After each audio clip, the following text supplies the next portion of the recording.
જુઓ, એક પરંપરાગત વર્ગખંડનું ચિત્ર મનમાં લાવો. વિદ્યાર્થીઓ એકદમ સીધી લાઇનમાં બેઠા છે.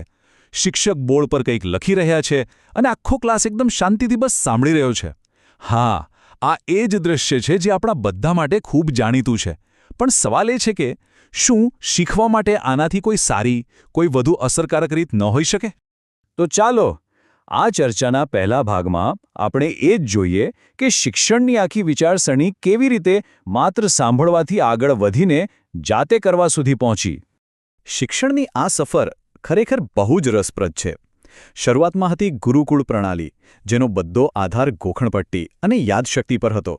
પછી આવ્યો ચોક અને ટોકનો જમાનો, જ્યાં વિદ્યાર્થી માત્ર એક મૂક શ્રોતા બનીને બેસી રહેતો. અને હવે આપણે એક એવા આધુનિક યુગમાં છીએ જે ક્રિયા દ્વારા અધ્યયન એટલે કે લર્નિંગ બાય ડુઈંગ પર ફોકસ કરે છે, જ્યાં વિદ્યાર્થી પોતે એક સક્રિય ભાગીદાર બને છે. અને સમજવા જેવી વાત એ છે કે આ માત્ર પદ્ધતિનો ફેરફાર નથી, આ તો શિક્ષક અને વિદ્યાર્થી બંનેની ભૂમિકામાં આવેલું એક મોટું પરિવર્તન છે. જુઓ, જૂના ક્લાસમાં શિક્ષક જ્ઞાનના એકમાત્ર માલિક હતા, લગભગ એક સરમુખત્યાર જેવા, અને વિદ્યાર્થી એ તો બસ એક ખાલી ટાંકી જેવો જેને બસ જ્ઞાનથી ભરવાનો હોય. પણ હવે નવી પદ્ધતિમાં શિક્ષક એક ગાઈડ, એક ફિલોસોફ છે, અને વિદ્યાર્થી પોતે જ એક સક્રિય સર્જક અને સંશોધક છે. તો સવાલ એ થાય કે પરંપરાગત શિક્ષણની જે મર્યાદાઓ હતી એનો ઉકેલ શું? સારું, ચાલો હવે આપણે પ્રકલ્પ પદ્ધતિને નજીકથી સમજીએ અને જોઈએ કે તે આ સમસ્યાનું સમાધાન કઈ રીતે લાવે છે. આ પદ્ધતિના મૂળમાં એક ફિલોસોફી છે, વ્યવહારવાદ એટલે કે પ્રેગ્મેટિઝમ. એનો સીધો સાદો અર્થ એ છે કે કોઈપણ વિચાર કે સિદ્ધાંતની સાચી કસોટી એના વ્યવહારિક ઉપયોગથી જ થાય છે. ટૂંકમાં જ્ઞાન પુસ્તકોમાં સંગ્રહવા માટે નહીં, પણ જીવનમાં વાપરવા માટે છે. પ્રકલ્પ પદ્ધતિ કોઈ એક વ્યક્તિનો વિચાર નથી, પણ જાણે કે વિચારોનો સંગમ છે.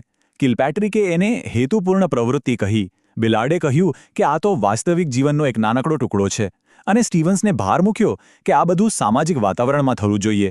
હવે આ ત્રણેય વિચારોને ભેગા કરો એટલે આપણને પ્રકલ્પની એકદમ સ્પષ્ટ અને શક્તિશાળી વ્યાખ્યા મળી જાય. વ્યાખ્યા તો સમજાઈ ગઈ, પણ આ પદ્ધતિ હકીકતમાં કામ કેવી રીતે કરે છે? ચાલો હવે એ જોઈએ કે આ પદ્ધતિને વાસ્તવમાં અમલમાં કેવી રીતે મૂકાય છે. તો આ આખી પદ્ધતિ છે ને, એ 6 મજબૂત મનોવૈજ્ઞાનિક સિદ્ધાંતો પર ઊભી છે, જાણે કે કોઈ મજબૂત ઇમારતના 6 થાંભલા.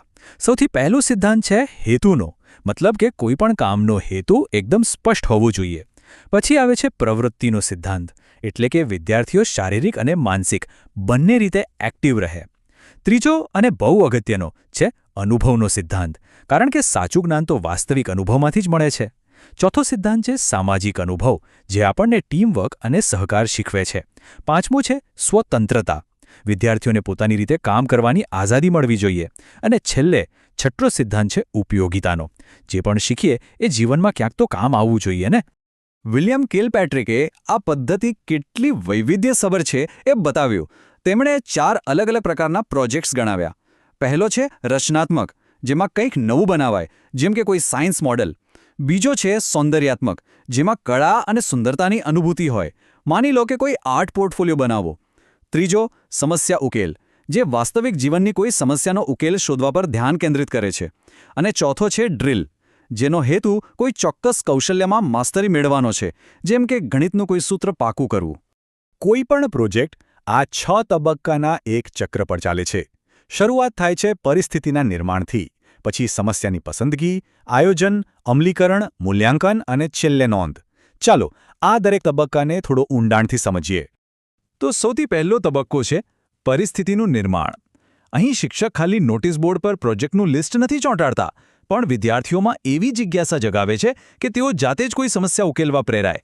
એ પછી બીજો તબક્કો આવે છે સમસ્યાની પસંદગી.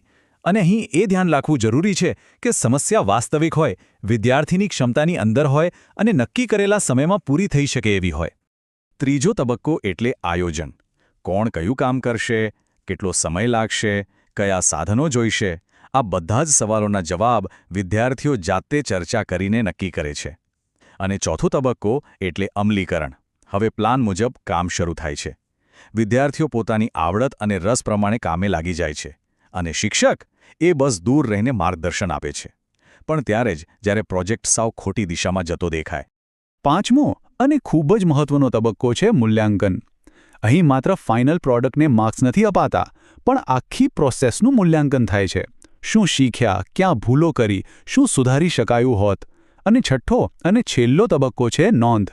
આખા પ્રોજેક્ટનો એક વ્યવસ્થિત રિપોર્ટ તૈયાર થાય છે, જેથી ભવિષ્યમાં બીજા વિદ્યાર્થીઓ પણ એમાંથી શીખી શકે. સારું, અત્યાર સુધી તો બધું બહુ સરસ લાગે છે. પણ જેમ દરેક સિક્કાની બે બાજુ હોય એમ આ પદ્ધતિના પણ કેટલાક ફાયદા અને પડકારો છે. ચાલો એના પર એક નજર કરીએ. સૌથી મોટા ફાયદાની વાત કરીએ તો આ પદ્ધતિથી મળેલું જ્ઞાન ઊંડું અને કાયમી હોય છે. ગોખેલું તો ભૂલી જ જવાય, પણ જાતે અનુભવ કરીને શીખેલું હંમેશા યાદ રહે છે. આનાથી વિદ્યાર્થીઓમાં સ્વાવલંબન અને આત્મવિશ્વાસ પણ વધે છે. અને હા, જ્યારે બધા સાથે મળીને કામ કરે છે ત્યારે સામાજિક કૌશલ્યો તો આપોઆપ વિકસે છે. પણ વાસ્તવિકતા થોડી અલગ છે. કેટલાક પડકારો પણ છે. જેમ કે આ પદ્ધતિમાં સમય ઘણો જાય છે, એટલે ક્યારેક સિલેબસ પૂરો કરવો અઘરો થઈ જાય. બીજું, મોડલ્સ બનાવવા અને બીજા સાધનો ભેગા કરવામાં ખર્ચ પણ સારો એવો થાય છે. અને સૌથી મોટો પડકાર, આ પદ્ધતિ માટે એવા કુશળ શિક્ષકો જોઈએ જેઓ ખરેખર એક માર્ગદર્શકની ભૂમિકા ભજવી શકે. આ પદ્ધતિની સફળતાનો લગભગ બધો જ આધાર શિક્ષકની બદલાયેલી ભૂમિકા પર છે. અહીં શિક્ષક જ્ઞાનનો ભંડાર નથી, પણ વિદ્યાર્થીઓનો એક સાથી, એક સહયોગી છે. એ દિશા ત્યારે જ બતાવે છે જ્યારે વિદ્યાર્થી કોઈ મોટી ભૂલ કરી રહ્યો હોય. અને સૌથી જરૂરી વાત એ છે કે તે એક એવું મુક્ત વાતાવરણ ઊભું કરે છે જ્યાં વિદ્યાર્થીઓ ભૂલો કરીને જાતે શીખી શકે. અહીં સ્પૂન ફીડિંગને કોઈ સ્થાન નથી. તો અંતે આપણે આ પદ્ધતિને શું કહીશું? આ ખાલી ભણાવવાની કોઈ ટેકનિક નથી. ખરેખર તો આ શિક્ષણને જીવન સાથે જોડતો એક પુલ છે, એક સેતુ છે. આ વૃક્ષનું ચિત્ર જુઓ. આખી વાતનો સાર આમાં જ છે. 6 તબક્કા અને 6 સિદ્ધાંતો એ આ વૃક્ષના મૂળ અને થડ છે. અને એમાંથી જે ડાળીઓ ફૂટે છે એ છે સ્વાવલંબન, સામાજિકતા અને સમસ્યા ઉકેલ જેવા જીવન માટે જરૂરી કૌશલ્યો. એટલે કે મુખ્ય સંદેશ એકદમ સ્પષ્ટ છે. શિક્ષણનો ધ્યેય માત્ર માહિતી આપવાનો નથી, પણ અનુભવ આપવાનો છે. પ્રકલ્પ પદ્ધતિનો હેતુ વિદ્યાર્થીઓની ખાલી ટાંકી ભરવાનો નથી, પણ તેમને એક સ્વતંત્ર અને સક્ષમ સર્જક બનાવવાનો છે. તો અંતે એક સવાલ આપણા બધા માટે છે. જો વર્ગખંડ એ વાસ્તવિક દુનિયા સુધી પહોંચવાનો એક સેતુ હોય, તો આ સેતુ શેનાથી બનેલો હોવો જોઈએ? માત્ર ગોખેલી માહિતીના પથ્થરોથી કે પછી જાતે મેળવેલા અનુભવોની મજબૂત ઈંટોથી?